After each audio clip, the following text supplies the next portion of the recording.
तो आइए डिस्कस करते हैं हम लोग आज जो है सबऑर्डिनेटेड कंजंक्शन के बारे में हम लोग सीख रहे हैं दोस्तों। तो उसमें हम लोगों ने देखा कि कंजंक्शन ऑफ टाइम क्या होते हैं, कंजंक्शन ऑफ पर्पस क्या होते हैं, कंजंक्शन ऑफ रीजन क्या होते हैं, कंजंक्शन ऑफ कंडीशन क्या होते हैं। तो ये सारे सेशन हम लोगों ने पढ़ लिया है बहुत अच्छे से। तो आप लोग देखिए, ये जो सेशन चल रहा है ये कंजंक्शन का पार्ट चल रहा है दोस्तों। तो कंजंक्शन की ये चौथा या पांचवा पार्ट होगा। तो आप लोगों से एक रिक्वेस्ट है कि पहले जा करके पहले दूसरे तीसरे चौथे पार्ट को जरूर देखें, क्योंकि उसी पार्ट में आपको ये इंट्रोड्यूस किया गया है कि कंजंक्शन को हम किस तरीके से यूज करें, how to use conjunction in the sentences. सेंटेंसों में हम किस तरह के कंजंक्शन को प्रयोग करें वो वहाँ पर बाकायदे समझाया गया। ठीक है दोस्तों, क्योंकि हमारे सेंटेंस कॉम्प्लेक्स और सिंपल तरीके से बनाए जाते हैं। और फिर उसमें हमने क्लास के बारे में डिफाइन किया है कि प्रिंसिपल क्लास क्या होते हैं, सबऑर्डिनेट क्लास क्या होते हैं, कोऑर्डिनेट क्लास क्या होते हैं, इनके बारे में डिस्कस किया है। और इसके बाद फिर सबऑर्डिनेट क्लास को किस कंजंक्शन से जोड़ा गया है, तो वहाँ पर मैंने डिफाइन किया सबऑर्डिनेट कंजंक्शन को, यानी सबऑर्डिनेट क्लास को किस कंजंक्शन से जोड़ा जाए, कोऑर्डिनेट क्लास को किस कंजंक्शन से जोड़ा जाए। तो ये सारी बातों को वहाँ पर हमने डिस्कस करके बता दिया। ठीक है दोस्तों, तो हम लोग डिस्कस कर रहे हैं सबऑर्डिनेट की कुछ काइंड बता रहे हैं दोस्तों। तो काइंड में हमने टाइम को बता दिया कि व्हेन, बिफोर, व्हाइल और आफ्टर, ये सारे वर्ड अनटिल, टिल, है कि नहीं। तो जहाँ कहीं भी आएंगे आपको हमेशा टाइम शो करेगा। रीजन, रिजल्ट के बारे में मैंने बता दिया, कंडीशन के बारे में मैंने बता दिया, है कि नहीं। तो आज हम लोग डिस्कस करेंगे कि थोड़ा सा एक बात ध्यान रखिएगा, अगर आप लोग पढ़ चुके होंगे तो कंडीशन यानी कि जो है पर्पस के बारे में मैंने बताया था, यानी क्लाज ऑफ यानी कंजंक्शन ऑफ पर्पस। ध्यान समझेंगे थोड़ा सा, कंजंक्शन ऑफ पर्पस,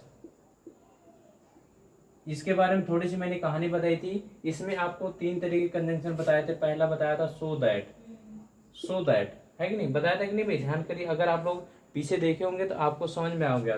दूसरा हमने बताया था दैट, तीसरा हमने बताया था लिस्ट। ठीक है, अब इसका अर्थ भी मैंने बताया था, है कि नहीं। इसका अर्थ होता है लिस्ट में ताकि नहीं, क्या होता है, ताकि नहीं। ठीक, अब इसका अर्थ होता है दैट का, इसका अर्थ होता है की, क्या होता है की। सो दैट इसका अर्थ होता है ताकि। ठीक है, इतनी बातें हमने बताया था दोस्तों। तो lest always use in negative form, lest ये कंडीशन मैंने बताई थी कि लिस्ट को ऑलवेज किस यूज्ड इन नेगेटिव फॉर्म, किस फॉर्म में यूज किया जाता है, negative form.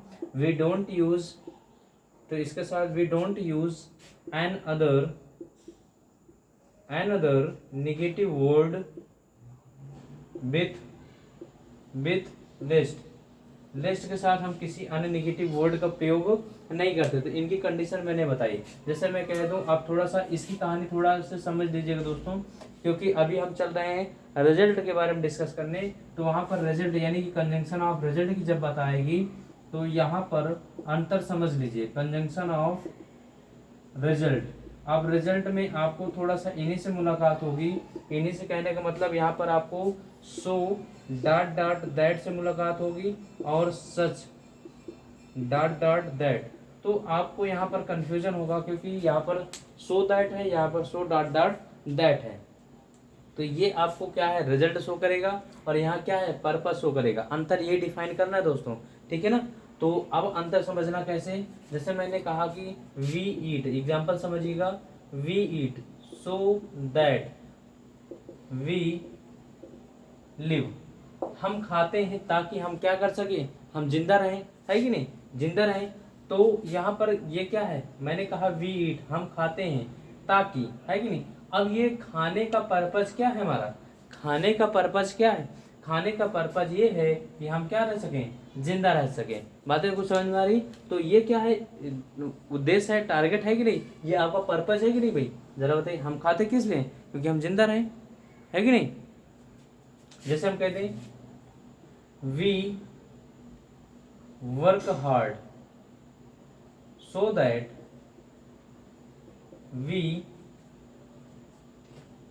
Success, we success. कठिन परिश्रम, हम कठिन परिश्रम करते हैं ताकि हम क्या हो सके, सफल हो सके। तो यहाँ पर क्या है, इसका कठिन परिश्रम करते हैं। अब इसका पर्पस क्या है, सफल होने के लिए कि नहीं भाई, जरा बताइए, सफल होने के लिए, है ना। तो बात को ध्यान समझिएगा। तो ये हमेशा आपको पर्पस शो करेगा, किस लिए, जब सो दैट होगा ताकि, उसके लिए क्या आएगा, पर्पस, उद्देश्य शो करेगा। लेकिन सो डॉट डॉट दैट ये हमेशा रिजल्ट क्या शो करेगा, रिजल्ट शो करेगा। अब रिजल्ट शो करने के लिए क्या, जैसे एग्जाम्पल से आपको समझाएं, she is so weak, she is so weak that सी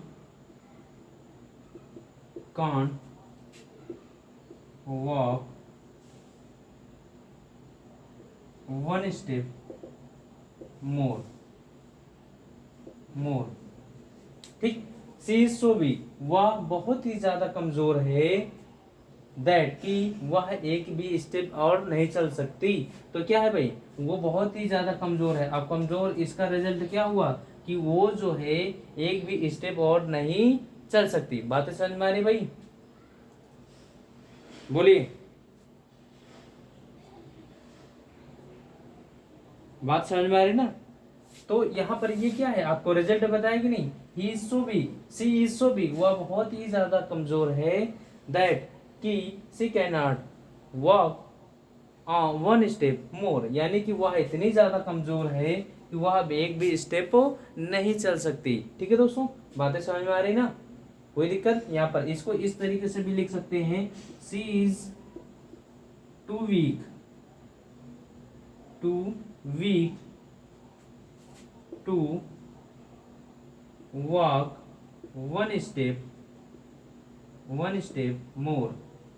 मोर। इसको हम कहते हैं रिमूवल, इसको कहते हैं रिमूवल टू। वह अब उतनी ज्यादा कमजोर है कि वह एक स्टेप भी यानी एक कदम भी नहीं चल सकती। ठीक है, she is so big that he can not walk one step more. बातें समझ में आ रही दोस्तों, दोनों सेंटेंस सेम है। इसको हमने क्या किया, इसको रिमूवल टू कैटेगरी में रखते हैं और इसको हमने इसकी कैटेगरी में रख दिया। बातें समझ में आ रही ना। तो ये हमेशा क्या शो करेगा, रिजल्ट शो करेगा। ये क्या शो करेगा, पर्पस शो करेगा। डिफाइन हुआ, अंतर समझ में आया, बताइए जरा।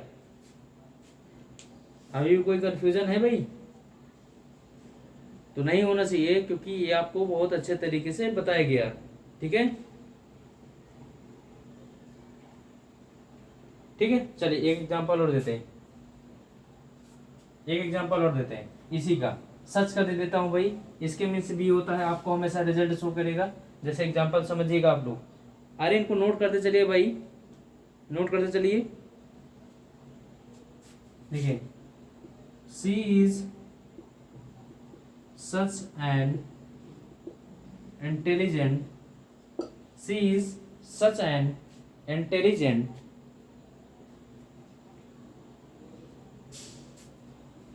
boy that, अब ध्यान समझिएगा, then या बॉय, गर्ल लिख लीजिए भाई, गर्ल, सी लिखे है ना, गर्ल, that she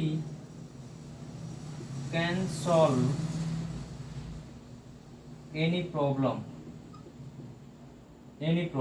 ठीक है।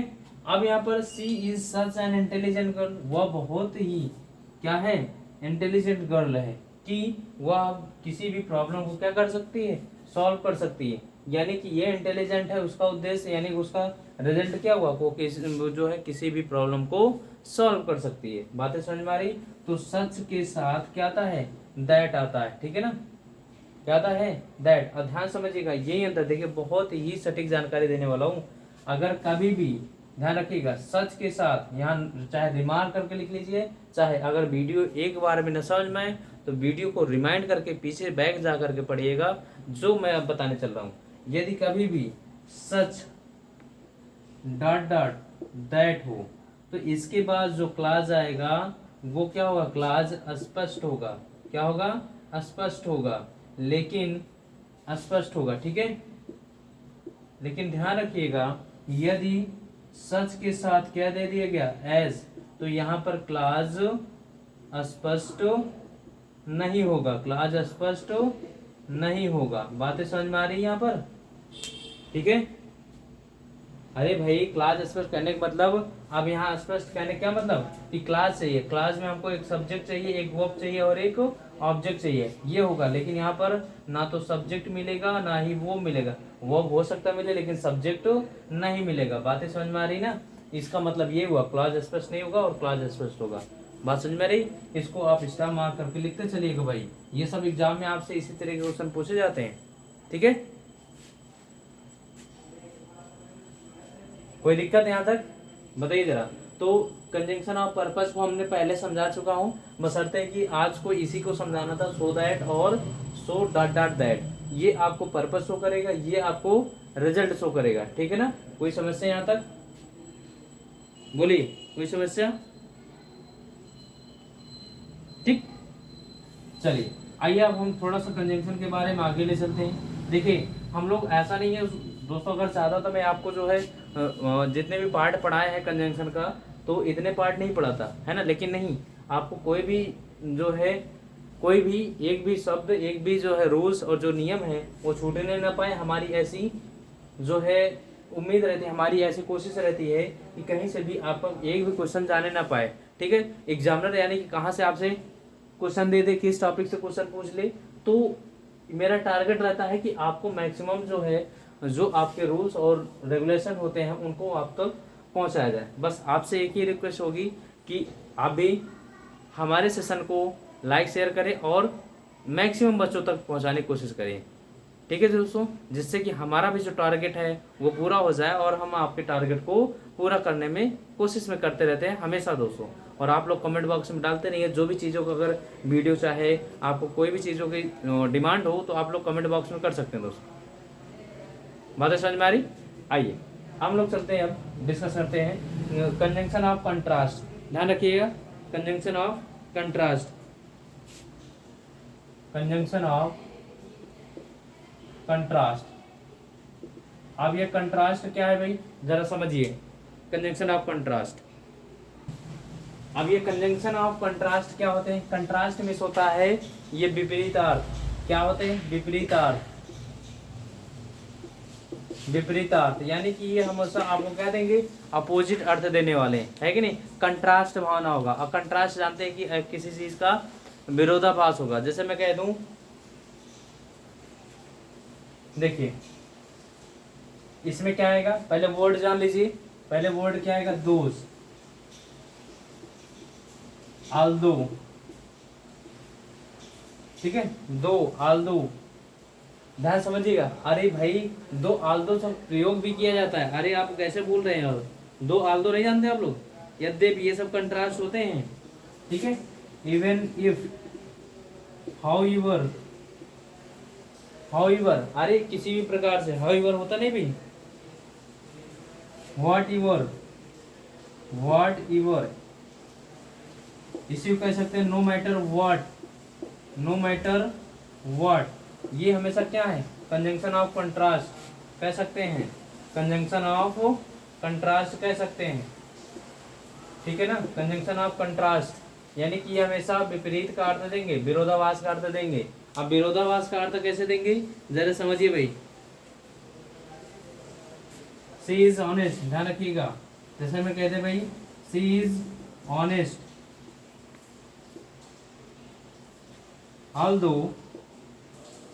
although she is poor, she is honest although she is poor। अब ये क्या है भाई? वह ईमानदार है यद्यपि क्या है? वो गरीब है। वह ईमानदार है यद्यपि वह गरीब है। तो वह ईमानदार है फिर भी क्या है? वो गरीब है कि नहीं है भाई? शी इज ऑनेस्ट, तो ये क्या है? कंट्रास्ट दे रहा है, यद्यपि क्या है? वो गरीब है। ईमानदार है लेकिन क्या है? गरीब है। तो भाई एक दूसरे क्या है? विरोधाभास है कि नहीं भाई? जरा बताइए, चले। अरे समझ में आया कि नहीं दोस्तों? ये तो इनको नोट कर लीजिए, फिर आगे समझाता हूँ, ठीक है। तो though, although, even if, however, whatever, no matter what, ये हमेशा विरोधाभास को देते हैं। अगर हम बात करें इसी में कंजंक्शन ऑफ जो है कंजंक्शन ऑफ कंपैरिजन, एक और होता है भाई, ध्यान दीजिए, लास्ट है ये कंजंक्शन ऑफ कंपैरिजन, ये लास्ट है, जरा समझ लीजिए उसको। यहीं पर मैं लिख देता हूँ, ध्यान से देखिए भाई।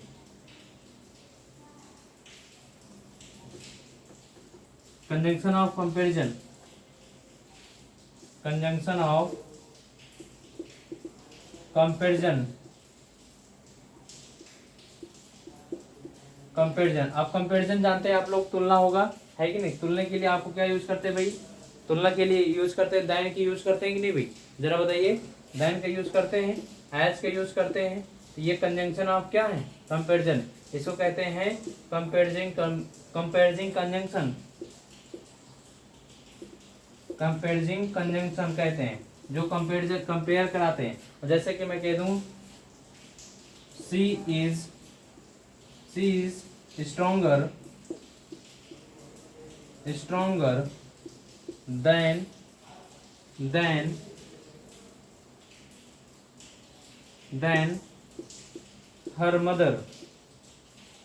हर mother she is stronger than her mother. ठीक, तो वह जो है स्ट्रॉन्ग है, तुलना दे दिया है कि नहीं, यानी कंपैरेटिव डिग्री के साथ भी तान लगता है। ये कंपैरेटिव डिग्री है, क्या कौन सी डिग्री है, कंपैरेटिव डिग्री है, और कंपैरेटिव डिग्री के साथ हमेशा दायन आता है। तो ये एक तुलना किसके बीच कर रहा है कि नहीं, हर मदर और सी के बीच में। तो दायन आपको कैसा कंजंक्शन हुआ, कंपैरिजन कंजंक्शन हुआ। बातें समझ में आ रही है कि नहीं। ठीक, अगर हम कह दें इसी तरीके से सी is as intelligent as her father। बात को समझिएगा भाई। तो सी इज एज इंटेलिजेंट, वह उतनी ही इंटेलिजेंट है जितने कि उसके पिता। तो एज है कि नहीं, तो as intelligent as. Are you getting my point. तो दोस्तों that is your comparison conjunction as और देन। तो जब ये कंजंक्शन हमेशा सेंटेंस में यूज करते हैं तो हमेशा कंपैरिजन का भाव प्रकट होता है। किसका, कंपैरिजन का भाव कब प्रकट होता है, इसी को हम लोग क्या कहते हैं, कंपैरिजन कंजंक्शन। ठीक है, बातें समझ में आ गई भाई। जैसे हम कहते हैं ही इज मोर ब्यूटीफुल, या फिर सी इज, ऐसे लिख लीजिए, राधा लिख लीजिए, Radha is more beautiful then Sita. ठीक है, तो राधा इज मोर ब्यूटीफुल है कि नहीं, यहाँ पर देन लगा है, देन लगा करके हमने नेक्स्ट वर्ड जोड़ दिया, तो दैट इज योर कंजंक्शन। ठीक है, कंपैरिजन कंजंक्शन। बातें समझ में आ रही ना। तो देखिए, हम सबऑर्डिनेट क्लास के जो कंजंक्शन होते हैं, सबऑर्डिनेटिंग कंजंक्शन, उनको हम चाहे वो टाइम का हो, चाहे पर्पज का हो, चाहे रीजन का हो, चाहे कंपैरिजन का हो, चाहे कंट्रास्ट के हो, ठीक है दोस्तों, चाहे प्लेस के हों, है ना। तो इन सारे कंजंक्शन को एक साथ मैंने पढ़ लिया और एक साथ मैंने आपको बता भी दिया।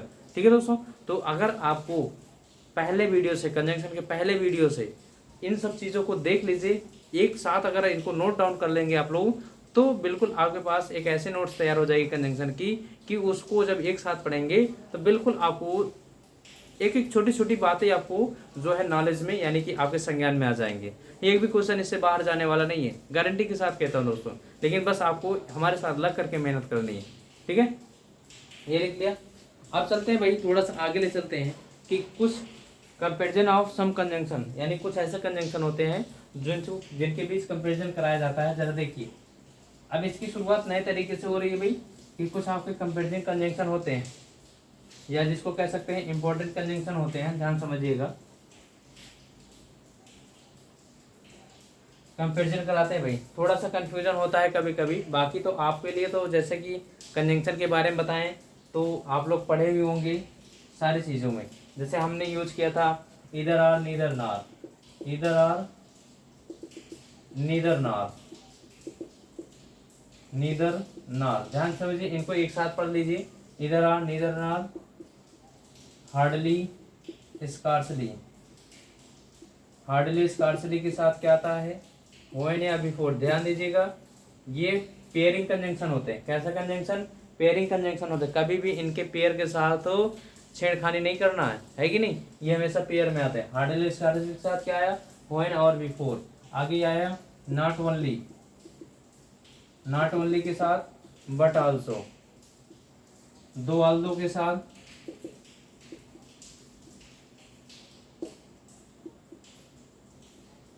इनके साथ क्या आता है, एट आता है। ध्यान रखिए, कभी भी इनके पेयर में छेड़खानी नहीं किया जाता भाई हमेशा, वरना आपको सेंटेंस गलत हो सकता है। नो सूनर के साथ देन, ध्यान रखिएगा, ठीक है, देन। ठीक है, ये गलती आपसे पूछता है, नो सूनर के साथ देन, इस तरीके से देन देता है THEN, तो नो, THN नहीं, THAN। यहाँ पर व्हेन, ध्यान रखिएगा, कभी भी ऐसी गलती मत करिएगा, वरना आप लोग गलती धोखा खा जाएंगे। ठीक है भाई, अगर हम बात करें बोथ के साथ, बोथ के साथ, मैंने एंड लिखा है कि नहीं, एंड लिख लीजिए, ये सब पेयरिंग कंजंक्शन होते हैं। ठीक है, यहाँ पर गेट भी आता है या फिर कभी कभी कॉमा भी लगा करके देता है, कॉमा। ठीक है, दोनों लिख लीजिए, कॉमा इस तरीके से लगा करके दे देता है, दोनों काम चलता है। ठीक है, आगे देखिए, ये पेयरिंग कंजंक्शन है, इनको नोट कर लीजिए। The reason is, reason is, ध्यान रखिएगा, द रीजन इज, अगर the reason why, reason why, अब इनके साथ हमेशा किसका प्रयोग किया जाता है, दैट का प्रयोग किया जाता है, दैट का। ठीक है, ध्यान रखिए, इनको नोट करिए, इनको नोट करिए, तो आगे चलते हैं भाई। आइए देखिए, ये नोट हो गए। चलिए, बहुत ही ये पेयरिंग कंजंक्शन होते हैं, हमेशा कई बार आपसे इनका पेयर गलत करके पूछता है, इनको नोट कर लीजिएगा, तो फिर हम इनको एग्जांपल से समझाते हैं। ये पेयरिंग कंजंक्शन है। अगर हम बात करें, ध्यान रखिएगा, नॉट या फिर नेवर, इनसे कोई शब्द जुड़ा हो तो हमेशा क्या आता है, आर आता है। क्या आता है, आर आता है, ध्यान रखिएगा। ठीक है ना।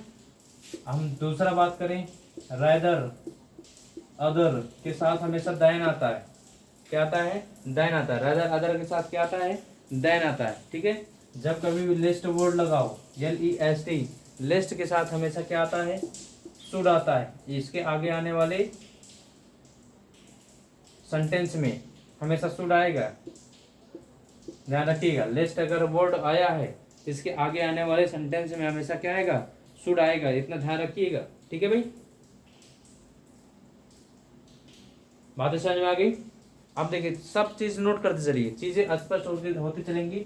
हम इनका देखिए, ये जो मैं बता रहा हूँ, इनको सीधे सीधे एग्जाम्पल में भी पिरोना है, एग्जाम्पल में भी बताना है, लेकिन अभी सिर्फ इनको परिचित हो जाइए कि इन कंजंक्शनों किस तरीके से इनका पेयर आते हैं, पेयर को आपको जानना है कि नहीं। यानी कि नॉट एवर आया है तो इनके साथ कंजंक्शन और आएगा, रादर अदर के साथ हमेशा दैन आएगा, यदि लिस्ट आ गया तो शुड आएगा, आइदर आया तो और आएगा, नीदर आया तो नॉट, नॉट ओनली के साथ बट आल्सो, अगर पूछ ले the reason is, the reason why के साथ दैट। ठीक है, आगे दो आल्दो के साथ या फिर यट या फिर कॉमा का यूज किया जाता है। ठीक है, तो ये हमेशा पेयरिंग जो है बोथ के साथ एंड, ये पेयरिंग कंजंक्शन होते हैं, always use in pair form.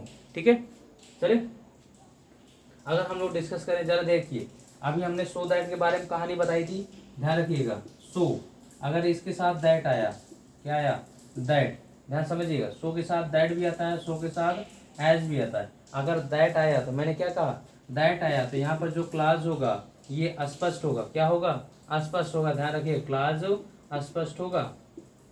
ठीक है, अस्पष्ट होगा, यानी कि आने वाला क्लास में आपको सब्जेक्ट होगा वो होगा, लेकिन सो के साथ जो एज आएगा यहाँ पर अस्पष्ट, क्लास स्पष्ट नहीं होगा, ध्यान रखिएगा, क्लास स्पष्ट नहीं होगा। ठीक है, इन बातों को समझ में आ रही ना। ठीक है, यही condition same as it is, same as it is, यही कंडीशन आप द सेम के साथ लगती है, ध्यान रखिएगा, द सेम के साथ यही कंडीशन होती है। द सेम के साथ भी यही कंडीशन, क्या, यदि द सेम के बाद आपको दैट मिले, दैट मिले तो इसके साथ भी क्लास क्या होगा, अस्पष्ट होगा, ध्यान रखिएगा, अस्पष्ट होगा। यदि द सेम के साथ एज मिला तो ये क्लास अस्पष्ट नहीं होगा, क्लास अस्पष्ट नहीं होगा, नहीं होगा। बातें समझ में आ रही कुछ, इनको सबको नोट डाउन कर, इनको हूबहू सिर्फ ऐसे लिखते चलिए, अभी किसी और का एग्जाम्पल से बिल्कुल परेशान मत होइए, जहाँ से प्रैक्टिस करेंगे हम लोग और इनको एक एक साथ पेयर में लेके चलेंगे, लेकिन बस आपको कंजंक्शन वर्ड से पहचानना है, पेयरिंग कंजंक्शन को पहचानना है कि नहीं, इन सब चीज़ों को। अगर इसी की कहानी में आपका आता है, इनको थोड़ा सा रेस करता हूँ, ध्यान रखिए, सच आता है, सच की कहानी देखिए, अभी मैंने बताया था कि नहीं, सच, सच, सच के साथ भी क्या आता है, एज, और सच के साथ भी क्या आता है, दैट, ध्यान रखिएगा। ठीक है, सच के साथ एज और दैट, वही कंडीशन होगी, क्या होगी, सच के साथ एज आया तो क्लॉज स्पष्ट नहीं होगा, स्पष्ट नहीं होगा, और दैट है तो क्लॉज स्पष्ट होगा, ध्यान रखिए, क्लॉज स्पष्ट होगा। कुछ बातें समझ में आ रही हैं यहाँ पर, है कि नहीं, बताइए जरा।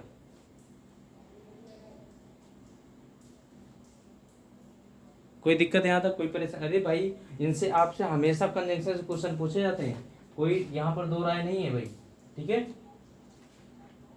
ठीक है ना, बातें समझ में आ रही। ये मोटा मोटा लेखा जोखा जो कि कंजंक्शन हमेशा जिस तरीके से आपसे पूछे जाते हैं, अभी तो इनका यूज देखना है, इनके एक्सरसाइज, इनका प्रैक्टिस देखना है, कैसे एग्जाम्पल में आते हैं, इनके साथ जो पार्ट्स ऑफ जो पेयरिंग कंजंक्शन होते हैं, इनके साथ जो पार्ट्स ऑफ स्पीच लगता है पहले वाले कंजंक्शन के साथ, वही कंजंक्शन बाद वाले के साथ होता है।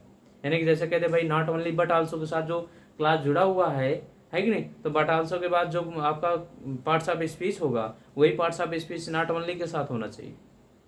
तो ये सारी कहानी स्टोरीज हैं, बहुत ही अच्छे से अध्ययन करने वाले हम लोग, है कि नहीं, ध्यान रखिएगा। बात समझ में आ गई। अब अगर बात करें जो कि यदि सेंटेंस में डाउट और डाउटफुल शब्द आ जाए, है कि नहीं, डाउट या डाउटफुल शब्द आ जाए तो कभी भी कंजंक्शन के रूप में वेदर का प्रयोग नहीं किया जाता। ध्यान रखिएगा, मोस्ट इंपॉर्टेंट बात है कि यदि डाउट या डाउटफुल शब्द आ जाए तो कंजंक्शन के रूप में कभी भी वेदर का प्रयोग नहीं करते हैं, क्योंकि ऑलरेडी वो संदेह के रूप में बताता है। ठीक है ना, तो उसको हमेशा ध्यान रखिएगा। ये चले,